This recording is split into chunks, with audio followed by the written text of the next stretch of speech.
old-time movie classics, old-ass movie classics, excuse me. I'm here with Drew Stewart, and today we're going to be talking about the Valachi Papers from 1972. This is ultimately a gangster film, but for those that aren't know the history, this is a historical-based film based on a book. And right now you could watch this on Amazon Prime. This is directed by Terence Young, which he basically did a lot of the early James Bonds. I did not know this, but he did Dr. No, From Russia with Love, Thunderball. And this is written by Stephen Gellar, who wrote Slaughterhouse-Five. Have you seen that movie, Drew, or no? I've read the book. I have not seen the movie. I feel like I have seen the movie because the name sounds super familiar. And I remember I read the premise of it. I'm like, yeah, it sounds familiar because I remember it being a little different. Peter Mass also wrote this. He did Serpico, and then a Italian writer named Massimo de Rita. He did some Hollywood films, but mainly was an Italian writer. I'm assuming he was helping out with the Italian language in this film because this had a little bit of it. But this stars Charles Bronson. He's the biggest name I think anybody from our age would know. The other two guys, Lino Ventura, Walter Chiari, they played Genovese and what was the other character's name? Walter Chiari played the Gap. And the premise of this film, Gangster Joe Valachi is a marked man in the same joint where mob boss Don Vito Genovese is in prison, and he's forced to cooperate with the DA in exchange for protection. And again, going with the actual history of it, for those that don't know, Joe Valachi is the first person to testify in court that basically made it known and put it on the official record that the mafia exists and that it was an organization. Because, again, for those that don't know, when you join the mafia, you swear in and you basically promise to never talk. And so Joe Valachi is basically the first person to fully revoke that. So You're right on. Yeah. So that's kind of the background of this movie. So that's kind of why I picked this, because I was already familiar with the history of it, and I've heard of this movie, but I had never seen it. And for those that don't know my background, I had done a bunch of documentaries / interviews of living mobsters and guys from that lifetime. So I ended up having to do a lot of research about all this stuff because I really didn't know much before I started doing that kind of work. So this was just kind of, I've always heard about this story. I've never actually seen the movie about it. So I was always curious about that too. So IMDB rating 6.4. This actually was pretty successful at a budget of $5 million and grossed $17 million. But yeah, Drew, what's your favorite thing about this movie? Or did you like it, or did you not like it? So I'm super interested to hear your take, especially knowing that you researched it, like the kind of the real story. Yeah. It was more interesting to me when I realized it was based on a true story. This is the first time I think since this is episode 11 for us. I did not love this movie. I started it twice. Now I will say again, I've said this in the past. I think probably some of it is user error. Yeah. I started it twice at night at like 10:30. My bedtime is like 9:30 after a work week. Yeah. And I just was like, I needed to get somewhere soon. It's confusing. I don't understand like what's happening. It's so slow at the start. And I agree with the start. I was getting really, really mad.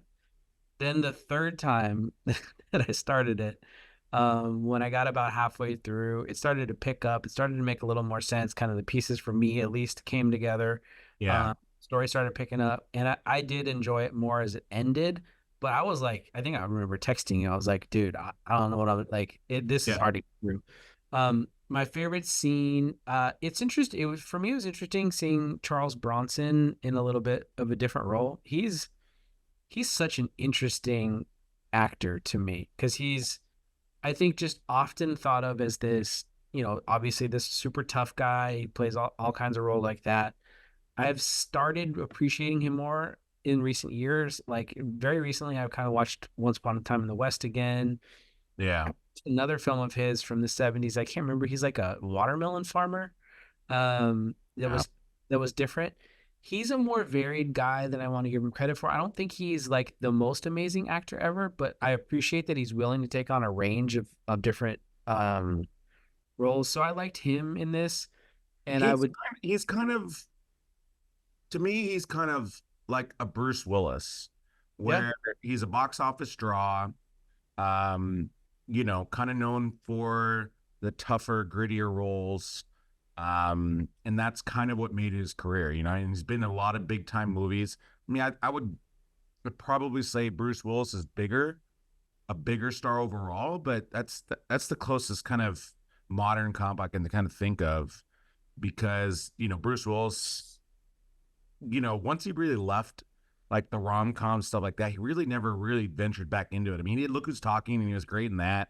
And he's a yeah, funny guy, but besides his little friend stint, where he did like a small role in that, like he didn't do a ton of comedy, or at least none that were like super successful.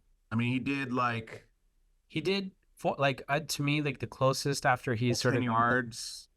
I was going to say Four Rooms. Okay. Like obviously he's just in one of the vignettes in that, but like I thought he Yeah. is, like when Tarantino has his hands on him, he's a tough guy, but he's still kind of funny in certain parts. Right. But that's my point, is he always played off of the tough guy persona, obviously built off of Die Hard. And Yeah, so that's what kind of made his great. And Charles Bronson's the same way. I mean, one description I read of him was, he's the battle worn Clark Gable. Yeah, yeah. and I'm like, oh, okay, yeah, that kind of makes sense. Like that works for me. Face like it. If I were to like picture one human face from film, his face in Once Upon a Time in the West, how like weather beaten it is, and the way Yeah, Sergio Leone films him is just it's amazing. yeah, So the other part for me about this film that I really liked is just, and I talk about this all the time with you, is I love the 70s. I love everything about 70s filmmaking. It more than any decade, I would say, it definitely feels like of a time period, just in terms of like the way in which so many different directors started stylizing things, trying to make it more gritty, more realistic. And so for me, kind of just the actual filmmaking, the cinematography, the grittiness of it, I really liked. yeah. Well, I'd say overall I enjoyed the film, but I agree it got off to really kind of a slow start. But once you get into the middle, once it goes kind of into the flashbacks and we're just into like the Genovese War, I liked it. I do overall just thought the movie was clunky. I think it's important to note that The Godfather came out in the same year, and Right. it's probably a big reason why this movie is forgotten, or why, because it's automatically going to get compared to The Godfather, and obviously I think The greatest mafia movie of all time came out the same. yeah, and The Godfather is just better written, shot better, even Better. edited better. Yeah, better actors, like just from top to bottom. Like this movie definitely screams the time period, because the bullet wounds, the blood, it doesn't look, I mean, just a lot of parts of the film uh doesn't look good, but there were still some choices that they made that was good filmmaking, I thought. There's scenes where, they would just kind of move to Charles Bronson's face while someone else is getting killed. Like very, you know, clever ways to film something versus just having the gore sometimes all the time. But, and then just the sound recording. I mean, this sounded like a spaghetti Western. And I think it really takes away from some of I think the harder elements of it. And the music is nothing to write home about. So, but I thought that the story was great. I think this is a really good story, because this is the biggest. I mean, this is basically how the mafia got created, and then about the guy that helped bring it down. And so it's this is anything you can ask for when it comes to a movie script. But again, I think this movie is ultimately dated. This is not, to me, the best 70s filmmaking and style. This is, I think, and even though obviously this director was obviously super successful, because I feel like the Bond films didn't feel this way, the 60s ones, but I don't know. Like I said, there's just some aspects of it that was clunky, but overall, I think I liked it. I think I liked it just for the fact that, again, I have not seen this story on film, which actually surprises me. And I think, I'll jump into the next point and then you can go. I think that's why this movie technically doesn't hold up very well, but at the same time, why it should be remade is because I think it's a beautiful story, and that now you can really make it clever and great. I mean, I'm kind of curious why Martin Scorsese hasn't even touched it. I mean, he kind of does a little bit of it in the Party. no, the one he just did two movies ago, Kill the Irishman. Just the Irishman. They talk about some of these stories in the Irishman, and so I know someone like Scorsese obviously would be able to really, this is his wheelhouse to me. But yeah, I'm really kind of surprised he never ventured down this script. But okay. So yeah, I mean, I guess I'll go to the second one then. And I mean, does this movie hold up to you, and or the contemporary comparison? You can kind of mold those together if you like. Yeah. I think I feel similar to you. I feel like the story itself is interesting, and I actually want to learn more about the real story. And I think the possibilities of it, because of how unique the story is, and this is the first guy that ratted him out, and things are kind of limitless. I don't think that the film did it the justice probably that it deserved, and part of it's the time period maybe, and the actors involved. Does it hold up? There's some parts, like part of the reason why I was so angry the first half is I don't remember who was the first mafia boss, like the gentleman. It's Joe Messina going against Manzoni. Yeah, he got killed in his office. Not permanently, by the guys pretending to be cops. That guy, that was Manzaroni, whatever his name is. That guy, the first boss, his accent, Maranzano. His accent was like if my 3-year-old nephew was gonna make an Italian accent. Like, it was so maddening how bad it was. It's just some, like, I don't know, guy from Canada. Hey, do you want to have a pizza pie? So I think that guy was actually Italian, dude. I don't think so. Yeah, I think there is actual. I looked at all like the actors. Like, a lot of these guys aren't American actors. Like, that's why it's dubbed. So I think. What's his name? It might be his dubbed version. I'm looking right now. Salvatore. Joseph Wiseman. Oh, he's Canadian. All right, maybe you're right. Yeah, Marzano. He's just a Canadian guy talking like a Luigi. So his accent drove me absolutely up the wall. And I was not sad when he died. And then, because of that. And then at the end, like, the ending just kind of ended. Like, it takes this giant turn. He tries to kill himself. And it's like, fiend. Like, all right, guys, we'll catch you later. We'll drop a little bit of, like, extra. Like, I don't know. It just. Yeah, they never really did the Senate scene very well. I mean, that's like the most famous picture of all time. Like, one of the most famous pictures of him in the courtroom. Like, I would have liked to see more of the courtroom. Yeah. And I don't know, maybe make it more in the courtroom versus in a prison cell. I don't know. So I think you and I just answered the should it be remade. We'll just kind of go out of order. Should it be remade? Yes, and better. Like, yeah, absolutely. I'd love to see Scorsese's hands on it. I'd love, I think there's a lot of people that could do probably the story a little bit more justice. So for that reason, it'd be cool to see it.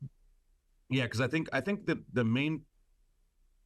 the awesome part about the screenplay is the device that you could use with Valachi, because he has to basically retell the story, and that helps you skip some of the minutia of the actual war. Like, you're able to really speed through the war in a good way, because the war was a little repetitive, because it's like, okay, we killed this guy, then they killed this guy, and that's what happened. And so, but they did it kind of in a cool way with the pictures, and it worked, but it can be improved. Mm-hmm. And so it's like, the clay, you have really nice clay to mold something with. But yeah. So, oh, and then in my contemporary comparison, I kind of already mentioned it, but mine would be The Irishman, for the reason I'm kind of saying, where you're kind of jumping different time periods and telling the history of the mob while also still in this unique story. The only difference, obviously, is this is half the length of The Irishman in only 2 hours versus 4. Irishman's really long. For me, so if we're gonna remake it, I was trying to think of somebody that kind of interesting, that Bond was mentioned. Somebody that I think could play it, like obviously it maybe as badly of trying to be an Italian as the guy in this film, but I could see Daniel Craig playing the Charles Bronson role. I even think that they look somewhat similar in terms of like. Yeah, I mean, I don't know if I want an English guy doing it. I mean, who are good? Christian Bale's English, and he plays every person under the sun. That's true. So I don't know. I didn't give it a ton of thought because I wasn't necessarily down to remake it until I thought about how we could make it better. My contemporary comparison, I would say, is, and it's not perfect, and it's very Paul's wheelhouse in the 90s, is Donnie Brasco. Not the same, but mafia story. He's undercover, so it's, he's kind of ratting on him, but not. Yeah, I like that. Intentionally from, obviously the police planting him or whatever. But I had some Donnie Brasco vibes. Yeah. No, I'm with you. I'm trying to find some Italian actors, but I would have to do some research on that one more than I've. Yeah, I didn't spend a ton of time thinking about it. I just feel like Daniel Craig kind of looks like it. I feel there are plenty of people that could easily do it. Scott Baio, he should up on an Italian list. All the Italian actors I know are all like 70 now. Tony Danza. Yeah, I know, right? So yeah, any John Bon Jovi? Yeah, let's get John Bon Jovi in it. Yeah, he would be spectacular. So anyway, I feel like it was close to being really good. It was clunky at the start. Some of the accents drove me crazy. It was just, if I was Italian, I'd be so offended by that guy's accent. But anyway, here I am offending them now. Okay, this guy would have to 100% be it. Bobby Cannavale. Oh yeah, yeah, he can definitely. I'm not necessarily saying for the Bronson role, but yeah, no, he'd be great. He would have to be in it for sure. Man, we don't really have like a ton of newer ones, but yeah. All right, we'll move on from that. Yeah, so I think we're in agreement, people. I think you can kind of hear. I think it's worth it. I think the movie's worth it to see just because of all the things that we said in terms of this also came out in 1972. I'm not sure if it came out before or after The Godfather, but it would be irrelevant. Because it's even kind of curious. There's one scene where he threw the fish on the guy after he killed him. Yeah. So obviously that's stuffed it in his mouth. Yeah, that was a mafia thing. Because I think that's why both of them did that in the movie. But yeah, I think if you really want to know about the history of the mafia, this is maybe the best movie. Because there was a newer movie that just came out called, I don't know if it was called Mobland or something, but that movie was just based off of that raid at the end. Because that was also a real thing. That's how all of them got busted, basically, was they raided this huge meeting of the people. But yeah, I think overall, again, if you like the mobster films, just understand you're not watching The Godfather. I think if you can put on some nice lenses going into it, then I think you can enjoy it for what it is. So that's our take, people. Take it for what it is. Don't hate us if you don't like it, but it is worth the watch and power through it the first 30 minutes. Just endure the first 30 minutes and it'll get. Yeah, for sure. Awesome. Well, that's going to wrap it up for this. We're going to hop into, there wasn't a ton of, because there's not a lot of stars or other people that were part of this. We've already done Mafia films. So I went with just straight top 5 1972 films. I was even curious if I watched enough 1972 films to even qualify for this. I think I watched 7. So a couple of movies got knocked out, but I'm curious to hear what your list is. But why don't you go ahead and give number 5? So it took a lot of self-control to not put 2 French films on here because I know you would have killed me. So I left off The Discreet Charm of the Bourgeoisie, which Yeah. is a great film, but I left it off. For me, but I went with an English film, number 5. Not their best film by any stretch of the imagination, but their first film. And for that and the trajectory it set them on, I chose Monty Python. And now for something, I didn't see that on any list. and now for something completely different. I don't think I saw it anyway, so that works out. Yeah, it's a good film. It's not their best, but it's very funny. And I am a gigantic Monty Python fan. John Cleese can do zero wrong for me. I love that man. Yeah. All of them are great, but John Cleese is like a hero of mine. And so just kind of a shout out to Monty Python. I threw that on there at number 5. I like that. Mine was a film I saw probably not that long ago, but it's called Jeremiah Johnson. It's a Robert Redford film. And, I was just like, hey, it's a Western. It's Robert Redford. I was like, I should see this film. And so I enjoyed it. I think it's a solid film. I don't think it's the greatest film, but I know it's got decent reviews. Like it's not like poorly rated. Yeah, 7.6 on IMDb. That's really high. Yeah. Sidney Pollack directed it too.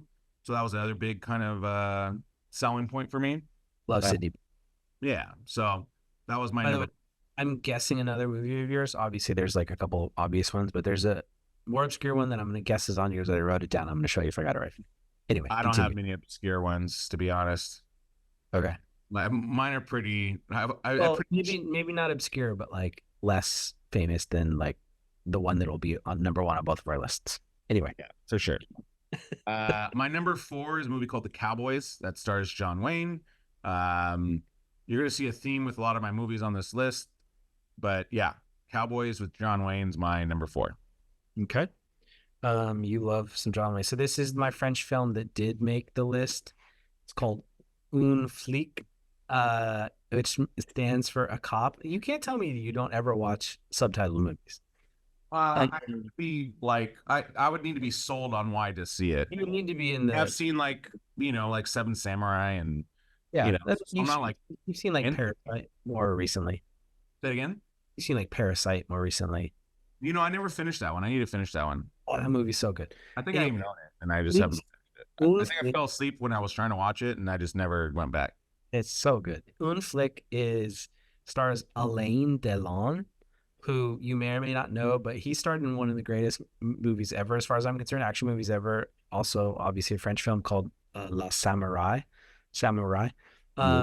Anyway, this movie is awesome. It's the opening scene is an insane bank heist in the pouring rain in this like tiny French village, and then kind of their escape and their subsequent attempts at kind of leading a criminal life.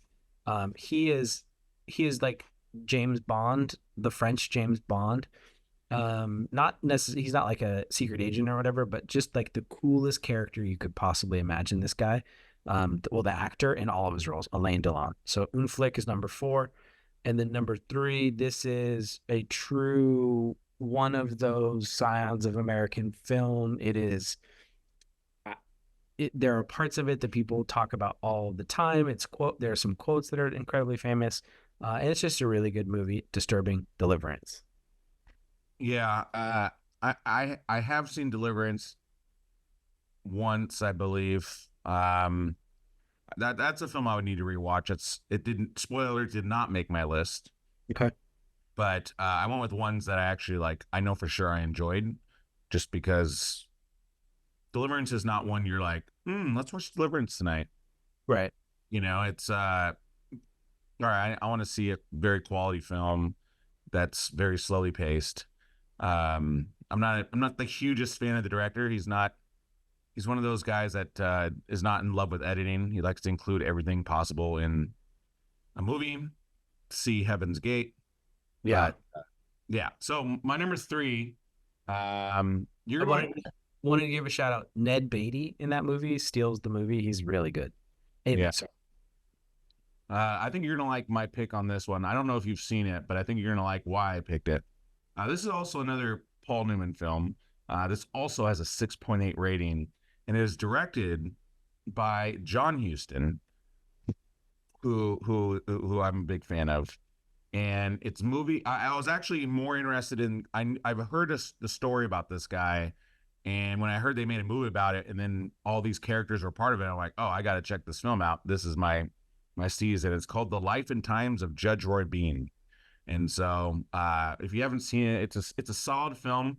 I think I'm trying to remember it 100%, but it might have a little bit of 70s ish filmmaking as opposed to like a straight up Western, but a la Butch Cassidy and Sundance Kid, where you have like songs and stuff in the middle of the movie. But overall, movie was solid. The history of the guy, I think, is better than the movie, but it's still a solid movie. Okay. And then my number 2 is a sneaky good film that maybe, like, we had just watched Hang 'em High, and this movie I saw before that, and this is actually on Stars right now. This falls in the same kind of line of the last one I just mentioned, but this stars Clint Eastwood. Robert Duvall's in this one. And then it's also directed by John Sturges. There you go. Yeah. Yeah. I knew you put that on there. Okay. But yeah, I really enjoyed this film. And it's Joe Kidd. It's Joe Kidd. I haven't seen it. I'd love to, especially after just seeing Hang 'em High, another 70s hit with Clint Eastwood. I'd love to see it. Yeah, I mean, I might be okay with putting it in. Like I said, I've probably only seen it once, so I could probably see it again. So maybe we'll put that later on the list. Okay. Yeah, I figured it's interesting. I figured that would be on there, but you're super Western heavy from 1972. I look literally all the movies I saw. Besides Deliverance is like the one I knocked out, and it's the Slaughterhouse one because I just literally don't remember it. Yeah. Number 2 for me, also Robert Redford film. He had a bunch of movies this year. The Candidate. So I'm a big poli-sci guy. So I love politics. I love all the like political I don't think I've seen that one. Paranoia films of the 70s. This is a little bit less paranoid and more just like a character study of this idealistic young politician as he doesn't have a chance to get elected, and then his idealism and his ethics start to waver as it looks like he may be being elected. And Redford, as always, does an amazing job. And then number 1, I'm sure we don't have to debate or chat, but The Godfather. Yeah, we don't even need to talk about it. I think you guys, the reason why this movie was the top film of 1972 and is still arguably considered one of the greatest movies of all time. Yeah. Somehow not better than Citizen Kane, though. No. But I believe it's actually number 2 or 3, wasn't it? I think Godfather on most of the like AFI type lists is 3. I think it's usually like Citizen Kane, for some reason, Casablanca, and then Casablanca. Yeah, Casablanca. I think you're right. Godfather is probably 3. Let's look this up right now while we're and while I'm looking. I'm still so grateful that neither of us put Citizen Kane on that list last time. Like, that movie is so overrated. So it's funny. The original has Casablanca 2, Godfather 3. Godfather moved up to number 2 after their in like 10-year anniversary one or whatever. Yeah, the 10-year anniversary one, with Raging Bull jumping to 4. I don't know. It's great. I don't know if I don't think it's the 4th best movie of all time. I don't think so either, but it's a very good movie. Yeah, of course. I'm always surprised. It's good, but I'm always, and I don't know whether it's just because De Niro gives such an incredible performance. I'm always surprised at how much people hold that in higher esteem than I expect. Yeah, it's really good. I think it's really good. I just don't think it's the 4th best movie of all time. Yeah. I mean, yeah. People love boxing movies. I'll tell you that. Yeah, for sure. I mean, I think Rocky should be. I would put Rocky over it because I would watch Rocky before I'd watch Raging Bull. Yeah, the original Rocky is so good, and the fact that he'd lose it, like, I mean, that was unheard of back then, or ties or whatever you want to call it. But anyways, that's a different discussion. We'll do that. we'll do that another time. Do But boxing movies another time. yeah, that would actually be a fun just side podcast where we just do our own. Peter would have to do a little more research though. He doesn't really know any old movies. But awesome. Well, that's gonna wrap it up for us, guys. Thank you for tuning in. Next week, we both decided go back to the westerns. We're gonna do Sons of Katie Elder. That's again another John Wayne film. You can see that on Hoopla or Pluto TV and that'll be with ads. Both those I believe are free-ish things. So that's also part of our critique, guys. It's not just about seeing any movie. It's about seeing a movie that we all can watch like a library. You can check it out. Boom, boom, boom. So with that, Drew, thanks for joining. Appreciate you. Thanks, sir. And that's going to be a cut. Thanks, guys.